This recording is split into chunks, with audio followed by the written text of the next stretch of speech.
करवीर तालुक्यातील उजळायवाडी इथलं सराफ दुकान फोडून सोन्या चांदीचे दागिने चोरणाऱ्या चोरट्याला कोल्हापूर स्थानिक गुन्हे अन्वेषण शाखेनं अटक केली।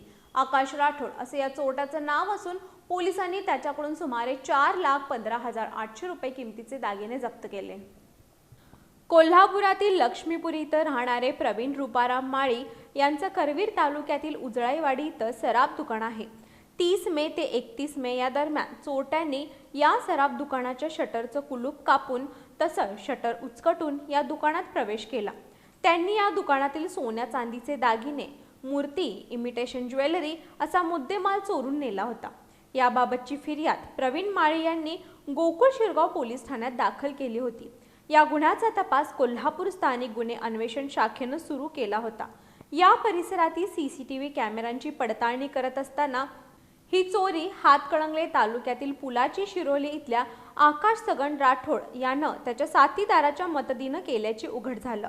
चोरलेले दागिने घेऊन आकाश राठोड हा एका कारमधून शिये फाटा चौक इथं मंगळवारी रात्री येणार असल्याची माहिती पोलिसांच्या पथकाला मिळाली होती।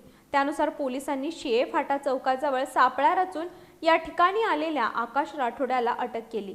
त्याच्याकडून सोन्या चांदीचे दागिने, काचेच्या फ्रेममधील चांदीची गणपतीची मूर्ती, सोन्यामधील गोफ चेन, तेंडुलकर चेन, ब्रेसलेट, लहान मंगळसूत्र, नेकलेस, इमिटेशन ज्वेलरी, दुकानाच्या शटरचं कुलूप कापण्यासाठी वापरलेलं ग्राइंडर मशीन आणि गुन्ह्यात वापरलेली अल्टो कार असा सुमारे 4,15,800 रुपये किमतीचा मुद्देमाल जप्त करण्यात आला।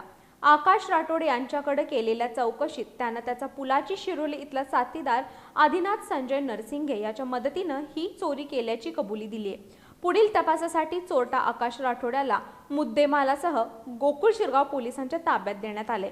पोलीस अधीक्षक निलोत्पल बसू, अप्पर पोलीस अधीक्षक अण्णासाहेब जाधव, उपविभागीय पोलीस अधिकारी सुजित कुमार क्षीरसागर यांच्या मार्गदर्शनाखाली स्थानिक गुन्हे अन्वेषण शाखेचे पोलीस निरीक्षक सुशांत चव्हाण, पोलीस उपनिरीक्षक जालिंदर जाधव, पोलीस अंमलदार रोहित मर्दाने, राजू कोरे, योगेश गोसावी, समीर कांबळे, सतीश जंगम, संजय हुंबे, अमित सरजे, शुभम संगपाळ, सतीश सूर्यवंशी, संजय देसाई आणि अमित मर्दाने यांनी ही कारवाई केली आहे।